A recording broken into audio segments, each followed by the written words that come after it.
All right, so we're going to go cover the agenda for today's webinar briefly, and then we're going to hop right into the substance of what we're going to cover today.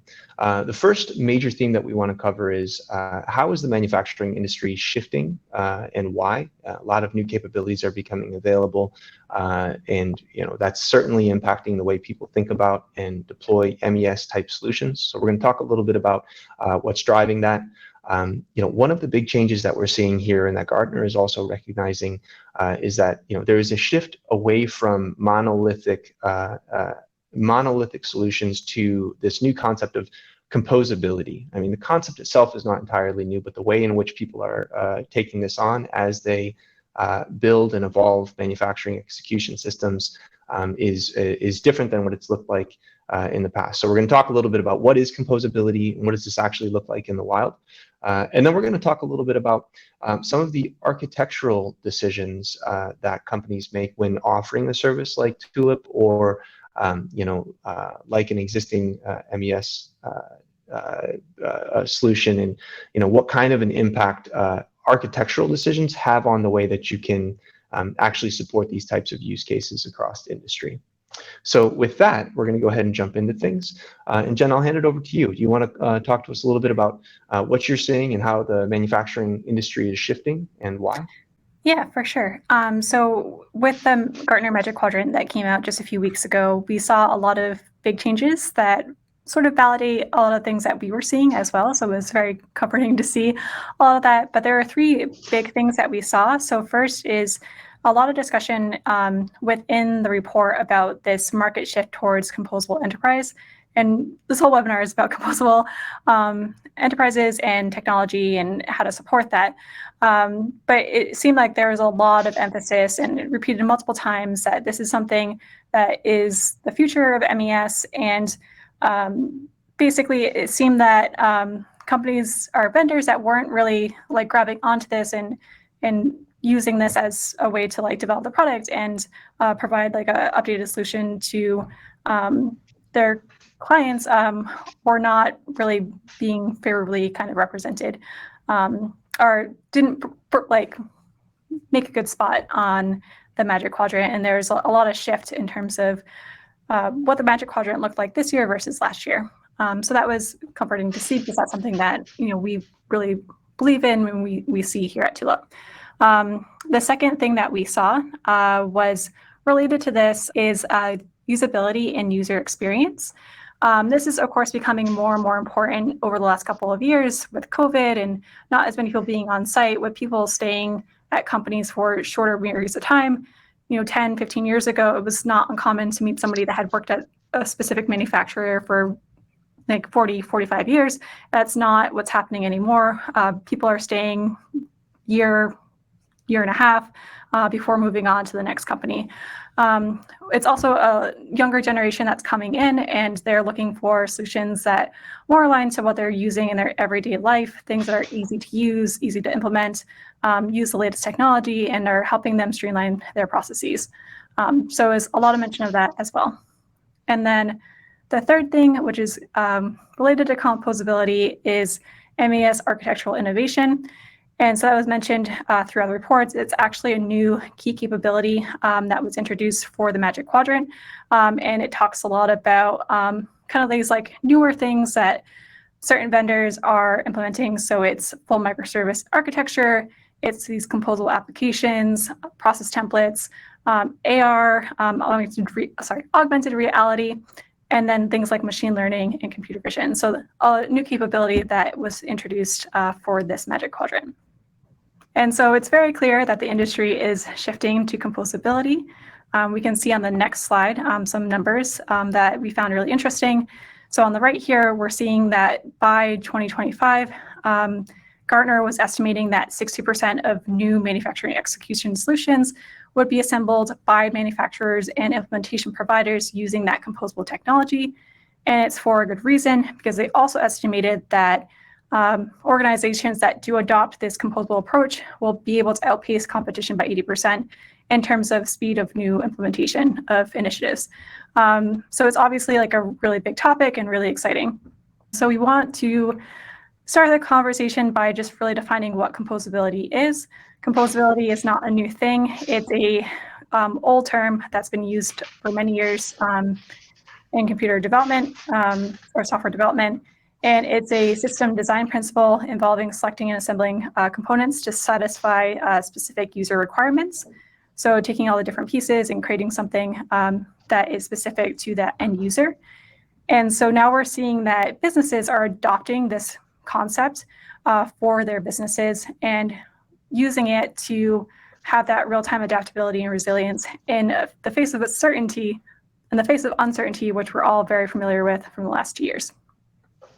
So what are the benefits of composability? So I've already mentioned this a few times, but with composability, it allows you to have more resilience and agility because you can switch something out, focus on one area rather than the whole thing, and be able to implement things really quickly. And so on the right here, we have a quote from a report that was mentioned in the Magic Quadrant, and that's the Becoming Composable report. But they talk a lot about how composability is this future. It's already in place in a lot of different industries, and it really helps organizations be faster and more efficient and more safely change. The second benefit is related to creating a technology stack that fits for different organizations and really freeing companies to choose the solutions that really work for them rather than being locked in. And it was really interesting seeing this quote in the Magic Quadrant. Basically, Gartner is saying that they're a little bit frustrated with certain MES vendors really focusing on like the end-to-end manufacturing operation management vision rather than focusing on the MES technology and advancing that. So that's kind of validating what we're seeing and what we're hearing from our customers as well. And then the third thing is related to something that's really near and dear to Tulip is this idea of democratization and citizen development. And so what we've seen with our clients, and Eric will go into a lot more detail, is that it makes sense for those closest to operations to really create those human-centric solutions that really help optimize operations. And when you have development happening far away from operations with the vendor or the integrator or with IT, it's really hard to have solutions that really reflect what the frontline operations team needs. And so we have a quote here on the right from one of the writers of the Magic Quadrant, really talking about how this idea of system developer really dovetails really nicely into composable thinking.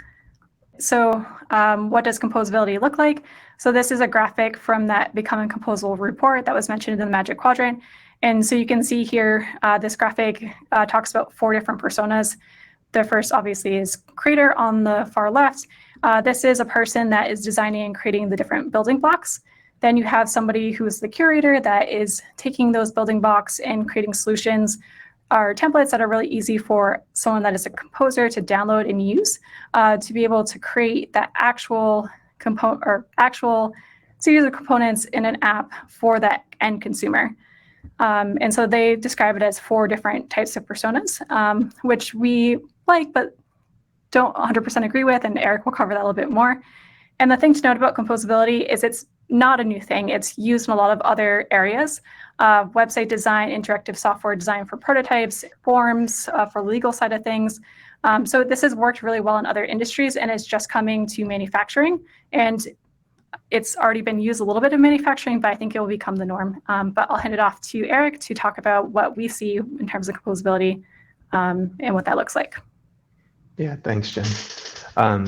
So I think, first of all, from my perspective, I think this general categorization of the different roles that are played when fielding software that facilitates the execution across complex systems, I think is an appropriate way to characterize what MES is doing and the nature of the problem that needs to be solved. This idea of having creators that are making components available, curators, composers, and then end consumers of the end solution is an appropriate mental model to think about this. Very much in line with Tulip's philosophy from the beginning as well, that these are all roles that need to be played.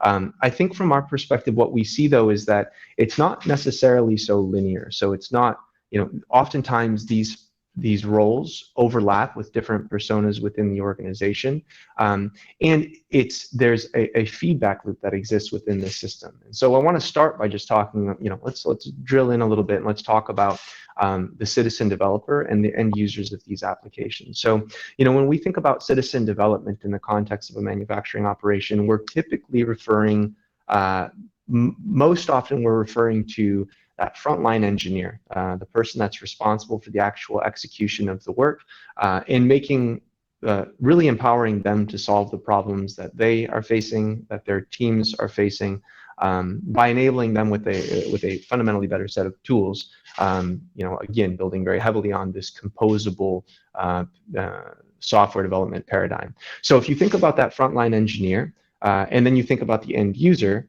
typically the end user you can think of as the operator or the associate who's responsible for executing the work on the shop floor, but not exclusively. These can be supervisors, these can be operations leaders, these can be the engineers themselves, these can be director level folks. The point here is that the people who are closest to the work have the ability to create solutions using blocks that are made available in composable logic that solves the needs of the end users, whether that be guiding a complex workflow on the shop floor, whether that be tracking critical data, in work order execution or defect data or output relative to target. There's a number of examples, and we'll get into some of them. But these are kind of like, when you zoom in, these are the first two major personas. And then, so the question is, like, where do those building blocks come from? And there are a few sources. So there are the vendors, Tulip, in this case. We make a lot of these available, and if you were to go to our website and you were to take a look at our library, you would see hundreds of examples of widgets, of connectors, of unit test applications that showcase very specific functionality, of complete out-of-the-box applications that you can import and start running with.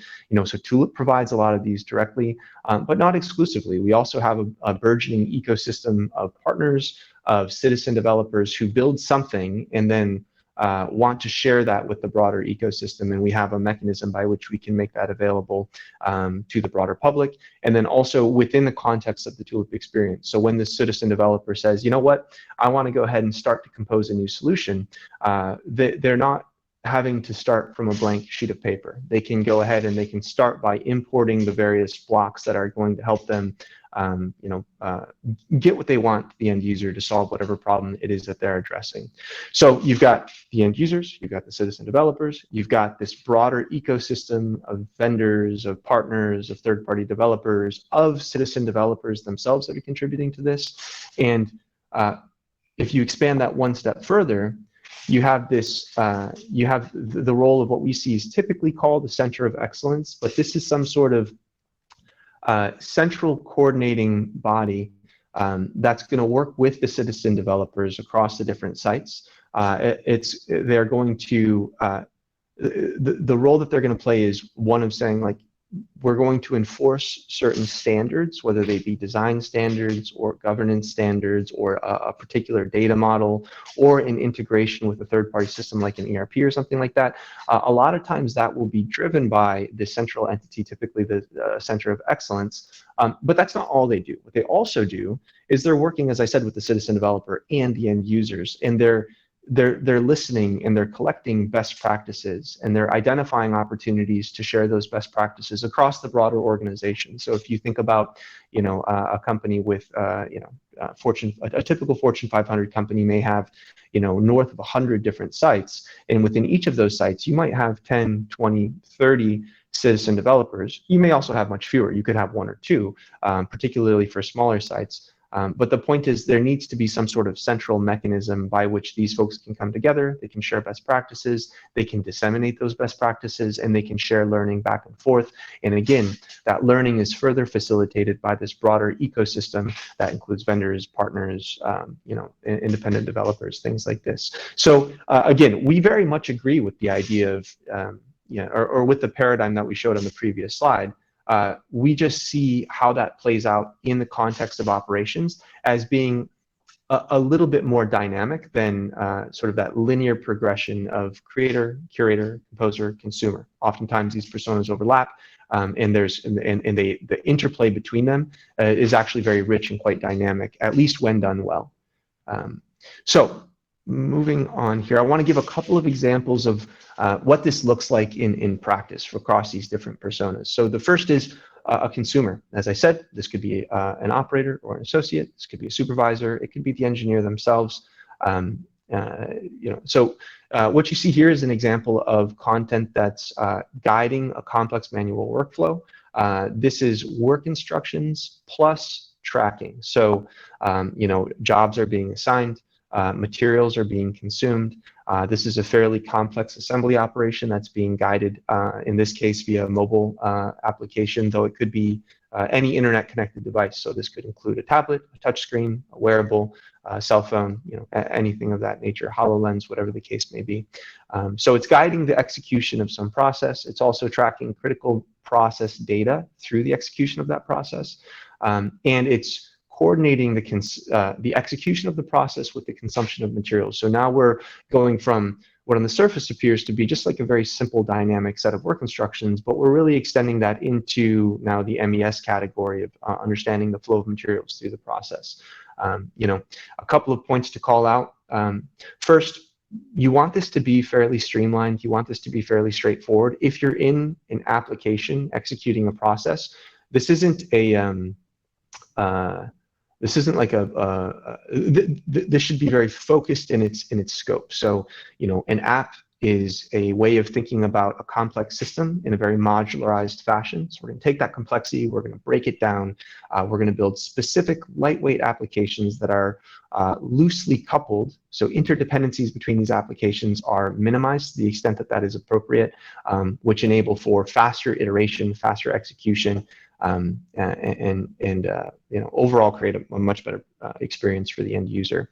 The other thing that I would mention here is, and it's critically important, these applications are a very effective way to automate or at least provide much greater structure to the way in which data is captured. So, if you're if you're deploying an application, you define the fields, you define the variables. Those go back to a data model that could be very focused, or it could be a bit more expansive, sort of depending on the nature of the problem that you're solving. But the idea is that data capture in this context becomes, by virtue of the way these apps are rolled out, like highly structured in nature, which lends itself to all sorts of additional functionality in subsequent analysis. So that's a couple of points I wanted to make on this point, on this particular persona. Now, zooming out a little bit, and I love this picture. This is a picture from a Stanley Black & Decker site that was featured at the World Economic Forum a couple of weeks ago here. But the person on the right, in the background with the glasses on it, the safety glasses on his forehead, is an example of sort of a prototypical example of the consumer. So this is a person who's worked in this facility, in this case for 35 years, and he's interacting with this application that was developed by the person on the left, Sophia. Very, very, very quickly. She's relatively new to the workforce, relatively new to the site, but she comes in and she says, "Look, I'm working with these operators day in, day out. I know the problems that they're facing, and I'm also responsible for facilitating the execution of this process. And I have a new set of tools available to me. So I'm going to go ahead and I'm going to build a solution that makes sense, working very closely with the operator every step along the way to make sure that what gets built actually addresses the need that they have within their operation." And the person in the background with the glasses on, or excuse me, in the foreground with the black jacket is the in this case it's the CTO of Stanley Black & Decker, but you could think of him as being representative of this center of excellence in this case. So you really see the whole picture here. So the composer working very closely with that frontline user, understanding requirements, iterating very quickly to make sure that what gets produced is actually addressing the problems that they're facing in structuring the data capture and providing the information that the operators need to execute their job in situ, much more effectively, right? Okay, so gonna kind of continue to build on this example within Stanley Black & Decker. Now, the reason, so that begs the question, how did this composer, how did they get access to the tools? How did they even know that this was available? Where did they go to get started? Now, pretty much anyone who's entered the manufacturing workforce in the last 10 years or so is a digital native. They grew up with the internet. They use a smartphone for everything. And if they're an engineer, if they've taken any engineering courses, they probably have a pretty good understanding of the basic concepts of, let's not call it software development, but of coding, right? They understand logic-based programming conceptually. They understand how to think about a front-end UI and building a screen that makes sense and that is intuitive, as well as dealing with the variables and the data that needs to be captured and transacting that data with the back end. These are these are things that most of the new entrants to the workforce in the frontline operations category, the manufacturing category, really, that's their starting point, right? So what we see is that when you make these tools available to these folks, they oftentimes don't need much else. They say, oh yeah, this is how I do everything else in my life. It was, and that, in fact, for that example specifically, we had Sophia here at Tulip. I don't know, she was here a couple of weeks ago, doing a tour of our Tulip Experience Center. Which anyone on this webinar is welcome to join us. We'd love to give you a tour. If you're ever in Boston, please reach out. But for her, the reaction wasn't oh, this is so great, I'm cutting edge. The reaction was one of somewhat confusion. She's like, it's surprising to me that why isn't everyone doing this? Well, how would you do it in any other way? And I think that's really representative of the folks who are entering the workforce these days. And that's the role of the of the Center of Excellence, is to really empower these people with the right set of tools, to give them the appropriate guidelines, to help enforce the appropriate levels of permissions and governance when it's appropriate, and then to capture those best practices and then standardize them across the other sites that can benefit because they have similar operations. Now, it's not all of the solutions, but many of them are highly transferable, and that's, you see a few examples of what that looks like within the context of Stanley Black & Decker, here on this slide. Those are the applications that are shown on this slide. Okay, so last but not least, we've got the consumer, we've got the composer, we have the curator. Now, let's talk about the creation of these components. Now, Tulip is a no-code platform. So, in the example that I just shared from Stanley Black & Decker, no custom coding was required for anything. But what we also see is that a lot of times folks who do have more of a software development background, often these folks exist within the Center of Excellence, but do not exist at the site level. So, you can think of that COE serving multiple sites. Typically, they have a little bit deeper bench than the sites do. So, Tulip also has the ability to extend no code with low code, which allows you to build custom components that do very specific things. And once these components are available, you can make them accessible to your composer without them having to worry about the underlying JavaScript or anything like that. So again, it's all no code, but you can also extend it with no code. And typically this is where we see those creators really shine. So we can move on to the second section. So this is really kind of showing what it looks like in practice, and some of the challenges and requirements that it is important to be mindful of. So when we think about two major industries that encompass a lot of different verticals within them, general manufacturing and then life sciences, there's a lot of different industry trends and implications that are really pushing composability and making it so that it's really important to look at it right now. So we've already talked a little bit about workforce disruptions. So a lot of people coming and leaving more frequently for shorter periods of time. So that's obviously a challenge, especially for getting people ramped up really quickly and to run at 100%. We're also, of course, seeing market disruptions and supply chain issues with COVID and other things going on in the world. And that's a challenge for different manufacturers wanting to switch out different parts or get a different supplier for different things. So being able to adjust quickly or to produce a new product really quickly is really important to have that agility. So that's one thing some things to keep in mind. And I'll hand it over to Eric to kind of talk about what some of the implications of these larger trends are. Sure, thanks, Jen. So, and we'll pick up the pace a little bit in the second part because I do want to make sure we save some time for questions at the end here. So we want to talk a little bit about what are the requirements, how are you successful in composing these solutions, and mindful of the framework that we shared a little bit earlier here on the right. I think from our perspective, it's really pretty simple. I mean, first, you want to empower those people who are closest to the work. Second, when you're thinking about what solutions should you roll out and how should you roll them out, the people come first, and then the process. The people and the process come first. You shouldn't be thinking about these based on the constraints of the platform that you're using.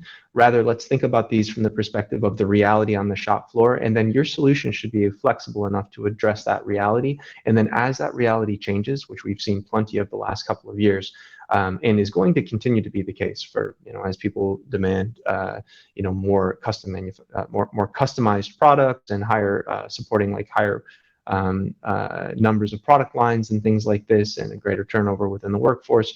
We don't see this going away, but it's like you need to maintain that agility and that flexibility. And by modularizing and decoupling these solutions, you build much greater flexibility into the process.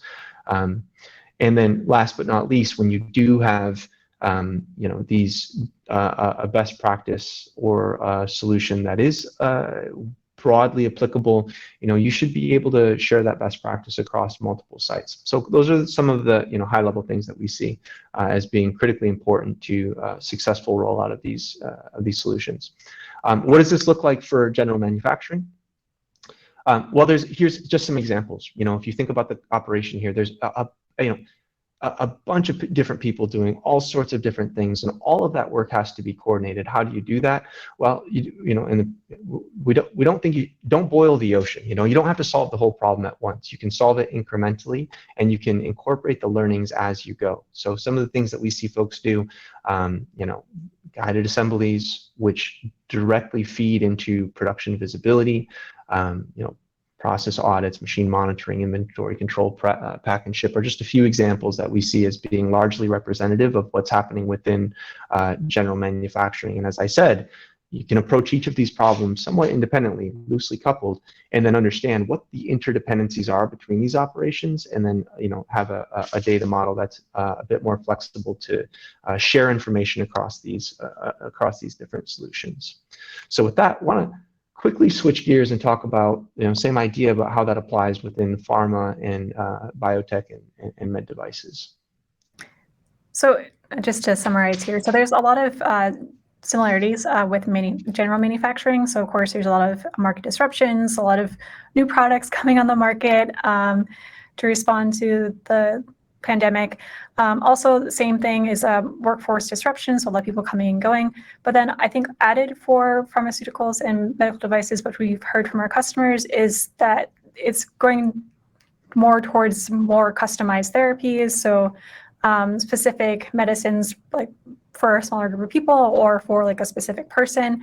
And then also same thing with devices and having those customized devices. And it's very important in those cases to have very good traceability and a lot of different error proofing and error checking just to prevent the wrong thing to going to the wrong person.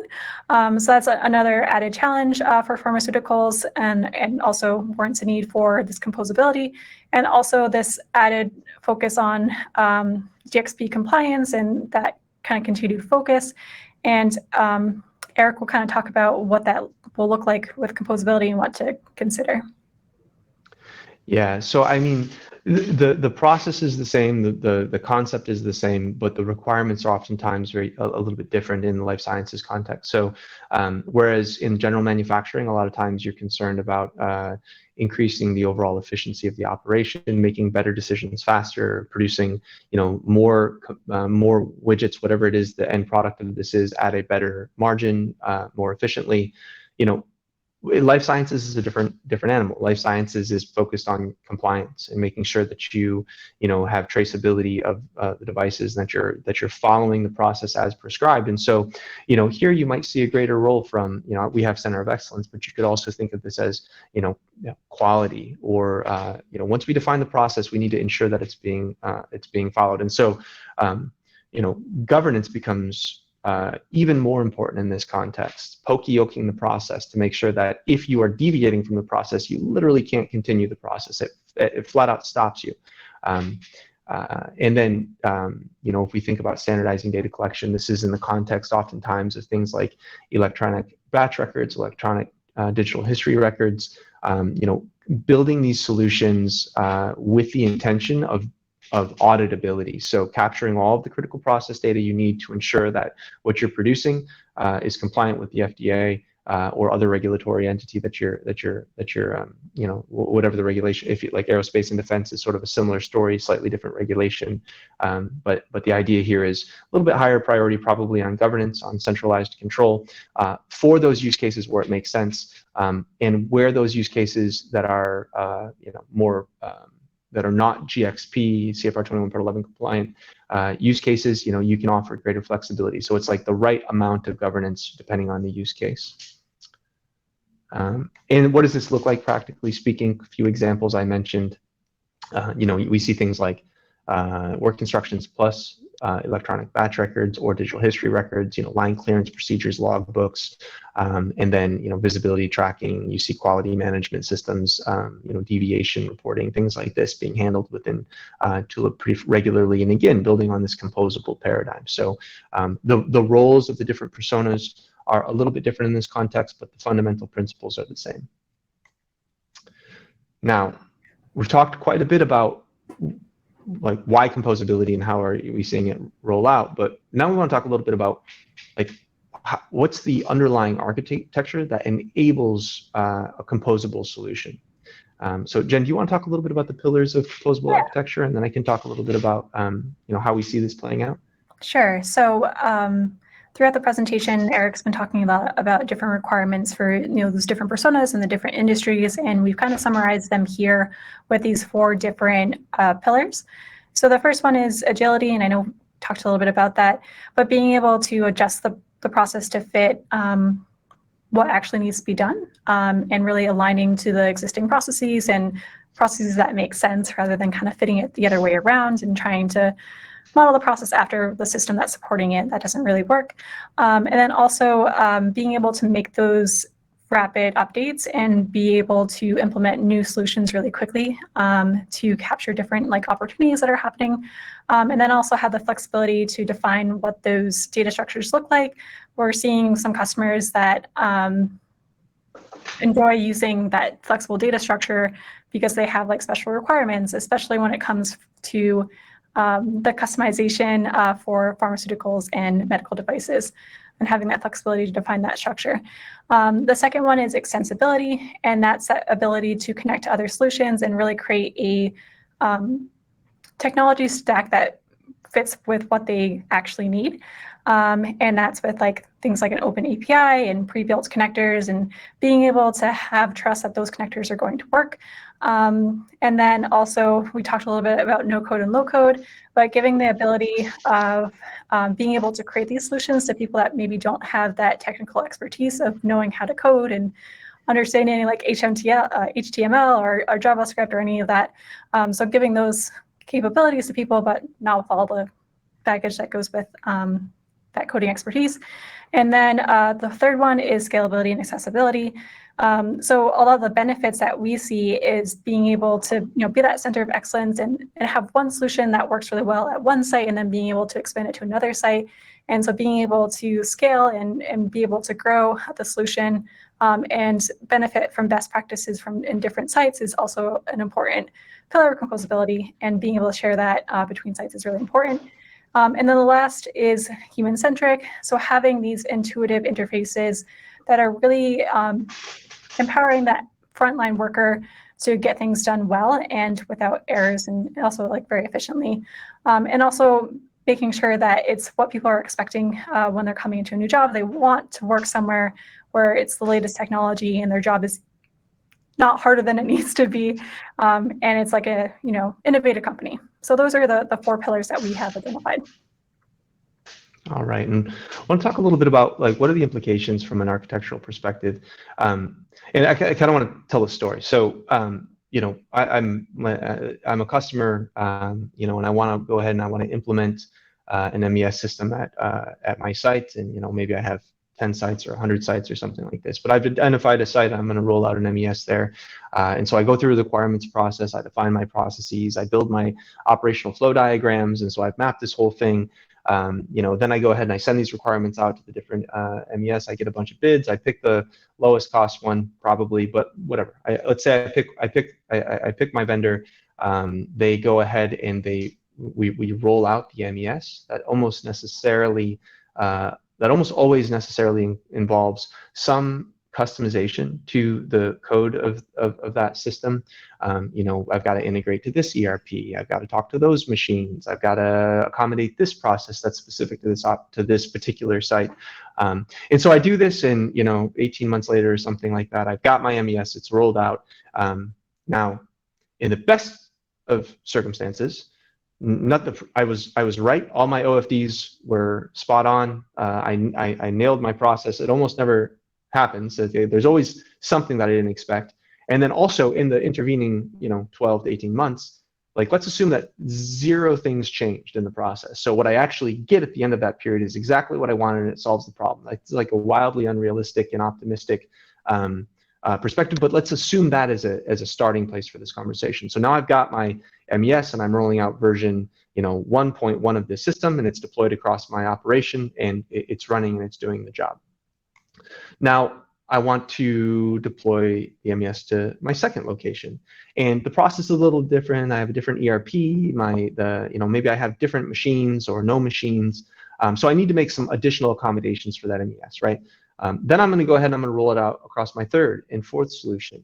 In each of these implementations, it's the same vendor, it's the same MES, but each of these processes are a little bit different. And the customizations that I had to make to that core platform, to the core code base, are a little bit different, which means that if I want to, let's say I want to identify a best practice from my second site that is like directly applicable to my third site, well, I've got a problem, because the customizations that I made to each of these implementations are a little bit different. And why did I have to make those customizations? Because the concept of a monolithic code base necessitates these kinds of changes, as opposed to more of like a microservices approach to this, which is this is a legacy of software that was originally developed to exist on-prem that 3 to 5 years ago, I think the industry, by and large, many folks thought it would stay on-prem, and there was some cloud hesitancy. Now, by and large, I think in post-COVID and given sort of all the supply chain disruptions we've experienced, and I think that the cloud hesitancy is a thing of the past. But the architectural decisions that were made when that system was initially conceived you still have to deal with the consequences of that. And so, you can't just take that code base, lift it, and ship it to the cloud and expect everything to run fine. The way you build software on a cloud native architecture is fundamentally different. It's like you build in APIs in between teams. You have like loosely coupled, or you have looser coupled microservices approach. So, your data ingest and your data store and your application editor and your analytics module, they're all microservices that exist within the vendor. And this is the way that you build software in a cloud native environment that is very difficult to recreate if you didn't start building your software there. And so these are some examples of the challenges that you face if you're in this situation. It's really hard to take best practices and move them over to the next site. It's really hard if you want to upgrade. You want to go from MES 1 to MES 2, 2.1, 2.2, 2.3, whatever. Now you have to coordinate that upgrade, and you have to figure out what's changed. You have to make changes to the core code. It's like a very painful and slow process. Now, we've only talked about that from the perspective of the customer that has implemented this site. If you think about what are the implications for the vendor, they're maintaining, let's say they have a dozen customers, each customer has a dozen sites where this site is rolled out. They have to effectively maintain 144, 12 times 12, different versions of their code base. And any subsequent innovation they make or improvements they make to their core offering now has to be reverse compatible with 144 different forks of that code. you end up in a very, very complex, difficult solution. And if you think back to one of the earlier slides that Jen shared, one of the chief criticisms I say we, I think I'm speaking on behalf of the industry here, and this is as represented by Gartner, is the slow speed of change and innovation and the pain associated with upgrading these types of platforms, right? That was the quote on the one of the earlier slides.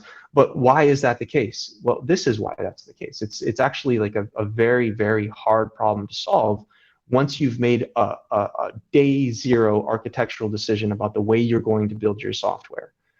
Now, if you compare that to a cloud native architecture, and cloud native is important, born on the cloud is critically important, the way you think about this software and developing software is fundamentally different. I can speak on behalf of Tulip. We have one code base that's running across all of our customers at all of our customer sites in the world. Every 2 weeks, we ship new improvements and new features and patches to things that improve performance. Every 2 weeks that goes out. So if you think about that previous architecture, you're lucky if you get one upgrade, maybe 2 upgrades a year. For us, we upgraded every 2 weeks, and it's like we almost don't know how to not do that, right? Like that's just the way you build software in this new, with the new cloud native architecture that has existed across e-commerce and CRM and business processes for a long, long time, but it's now just coming into to the manufacturing and frontline operations space. What that means is that if you're running the same code base, you want to upgrade from release 331 to release 332. This happens silently behind the scenes. You don't even know what's happening, but it's happening every 2 weeks, and you don't even notice it. Which means that when you show up, everything's reverse compatible because we only have one code base we have to do this kind of checking against. And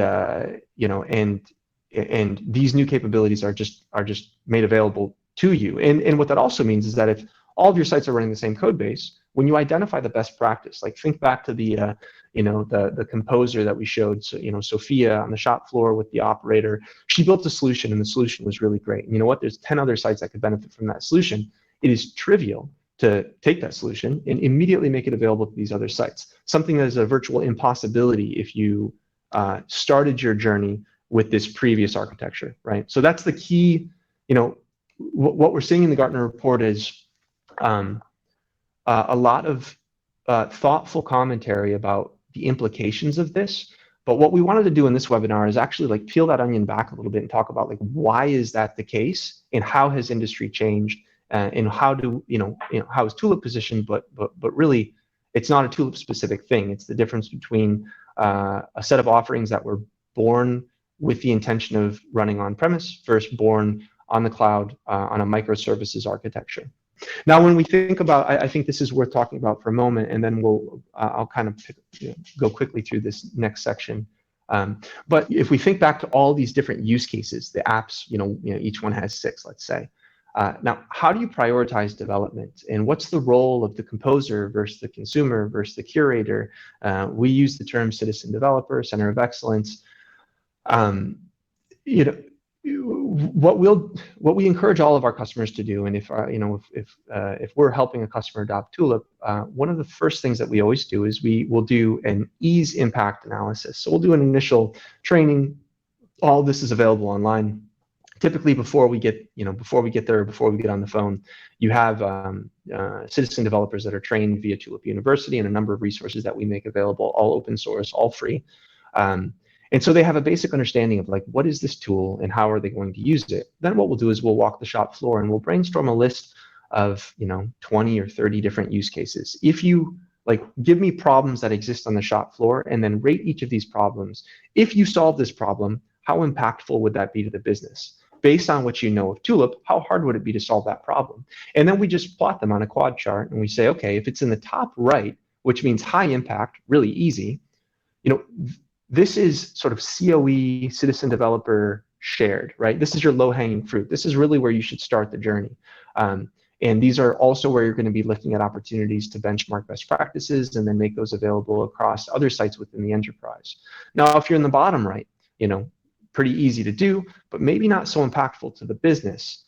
If a citizen developer sees the value for their operation and they want to take that problem on, go nuts. You should totally do it, right? Why not? And you don't need to have as heavy a hand when it comes to governance and things like this as well. Like, this is where you really, you establish a right lane and a left lane, and you let the citizen developers loose, and you'll be amazed at what they can produce. Now, if you're high business impact, fairly complex, maybe you need to do some custom widgets, or maybe you need to do a sophisticated integration with an ERP system, or maybe you need to have a fairly complex data model that underlies this set of capabilities. This is typically where we see center of excellences take a more proactive role and lead these types of use cases. And then in the bottom left, low business impact, really hard to do. We typically advise people to stay away from that set of use cases. All right, so Tulip is challenging the MES category. For the second year in a row, we've been named as a challenger, to the MES category. And what you've seen now in the past, 40, 50 minutes or so is why that's the case and what's happening behind the scenes that's making this, that's changing the way people think about MES, and why composability is becoming really a key consideration for that. And then I'm going to do a couple of plugs for Tulip. First, we're human-centric. From day one, we've always said that the human in the center of these operations is our primary customer, and we're going to build experiences that serve them so they can better perform their jobs. Second, Tulip is enterprise ready. As I mentioned, we have customers deploying Tulip across north of 100 sites. That comes with governance, that comes with cross-site visibility, that comes with an internal mechanism to share best practices, something we call the internal library, and it comes with a full set of security features and provisions that that we take very, very seriously. I mentioned Tulip is all no code. So, if you have ever built a PowerPoint presentation, and if you're comfortable using Excel, you can probably get started and build a pretty powerful set of applications. Now, if you have a more sophisticated software development background, or you're more comfortable managing, complex databases, great. We have that extension as well. We earlier this year launched our no-code offering with custom widgets. This applies to connectors. This applies to Node Red flows as well. And as I mentioned, and I really want to just drive it home, Tulip is truly cloud native, and I would argue the only truly cloud native. Tulip was born on the cloud. It was built based with these microservices and open APIs, sort of at the core of the way we think about architecting our platform. And there are some very powerful intrinsic benefits associated with that. It's also worth noting that people recognize the value in this approach.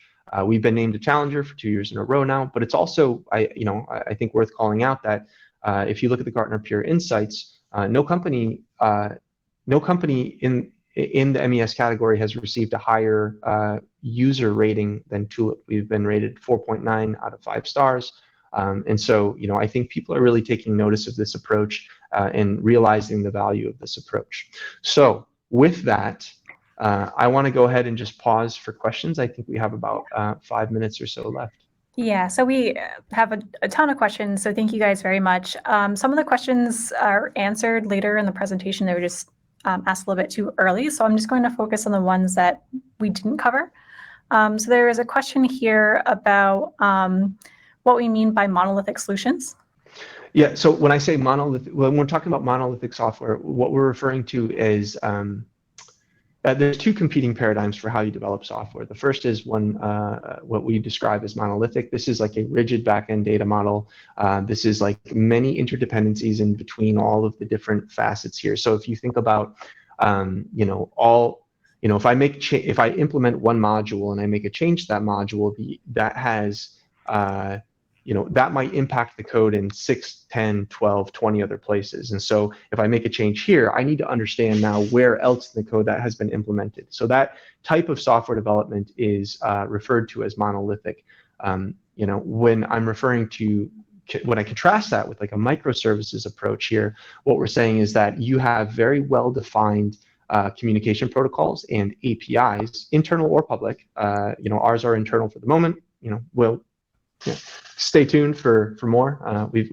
Well, that may not always be the case, but right now they're internal. What that means is that each of these different groups and different components of the platform have structured mechanisms of communication and defined protocols in between these aspects of the platform that allow for independent development, which dramatically accelerates the rate of development. And so that second approach is referred to as more heavily dependent on microservices and typically characteristic of a cloud native architecture. Perfect. And then a common question was around just like lifecycle management and how do you prevent two system developers from like overlapping data backend, and then also just like that life cycle and making sure that everything is developed well. Yeah, great question. We didn't get into any of those capabilities really in this presentation, other than to just say that we had them. But the way we think about it is you have user roles with permissions, and folks can develop things within the. So someone might have the ability to develop an application, but they can't publish it. They have to submit it for approval before it's published. And so we take a fairly we aren't prescriptive as to which of these governance models is most appropriate for our customers. As I mentioned, we have GXP, CFR 21 Part 11 compliant processes running in Tulip times hundreds every day. And we also have those like, citizen developer, high impact, low impact, really easy to deploy solutions that really don't necessitate any particular governance at all, other than somebody saying, this is a good idea, I want to give it a shot. And so what we have within Tulip is a whole set of permissioning. So, who can approve what? We have a full set of versioning available. So if an application is developed and approved, you can see red lines between them. You also have his whole historical set of versions behind that. When you're connecting these solutions to a backend system, you have a different set of permissions that allow these to be connected to third-party systems like an ERP or LIMS or a PLM system or something like that. And then within tables themselves, the data structures that underlie these applications, we have a similar set of permissioning available. And then a question here about how does composable app-based MES get validated for GXP customers? Great question. So Tulip is a validated platform. We've gone through, I think, 6 or 7 audits in the last 12 months. So we've been busy. We're very comfortable having auditors here on site. So Tulip, the platform itself, is validated. We have a full CMS, we have release notes, we have all of these things. When you develop a solution on top of Tulip, that solution has to then be validated by the customer. Now, so that's the answer to the question. Full stop. Now, looking forward, one of the things we're really excited about back here at Tulip is how can we make that easier to validate? And if you think about the actions that are performed by a validation team at the customer, we basically have to confirm that everything that the process runs as expected. We do our test runs, all this stuff. That's the sort of thing that we think can be more efficiently executed by software. And so we're investing quite a bit of thought and time in development into making that a lower cost, faster process for our customers as well. Something that we refer to as auto validation. But stay tuned for more. Perfect. I know we're at the top of the hour, but I just want to ask one more question, and then I think we'll close out the session. So it's around data security and data privacy issues, and I just wanted if you could just speak to that. It's a fairly broad category. Data security, data privacy. Here's what I can say. Without any more context on it, I'll just comment on the theme generally. We take both very seriously here. Tulip is a data processor. Well, so in terms of data security, let's start there, and then we'll talk about data privacy. Data security, so we have a full set of encryption, both in rest and in transit, and we're SOC 2 compliant. So we have a whole bunch of things we do internally to make sure that the data that is captured within Tulip stays safe and encrypted and is not accessible to any malicious third-party actor. So that's on the data security side. We could spend a whole hour talking just about that, but suffice it to say for the time being that we take that very seriously. And AWS and Azure have very robust capabilities around that. We follow best practices across the board, and in many cases, I don't want to toot our own horn, but we had a call last week with a life sciences customer who's deploying Tulip in a regulated environment in a validated line, and their feedback from their security team was that we are setting the standard for what is expected for a cloud native architecture. So this is a Fortune 200 pharma company, a top 20 pharma company. So that's the security side. On the data privacy side,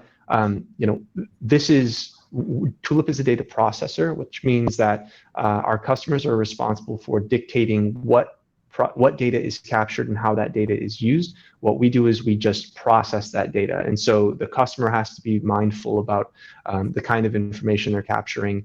Tulip is not an HR system. It's not intended to be an HR system. You could do many things that an HR system does in Tulip, but that's, again, the discretion of the customer, and they need to be mindful of that. We are deployed in GDPR. We've got many customers in Europe with, we're GDPR compliant. We could, again, spend another hour on how we think about data privacy as well. Okay, so like we mentioned in the chat, we'll be able to reach out. We're not able to answer all the questions today, so we'll reach out directly to answer some of the questions that were not answered here. But thank you all so much for your time, and thank you, Eric, for presenting, and have a great rest of your days. Thanks, everyone, for joining. It was a real pleasure.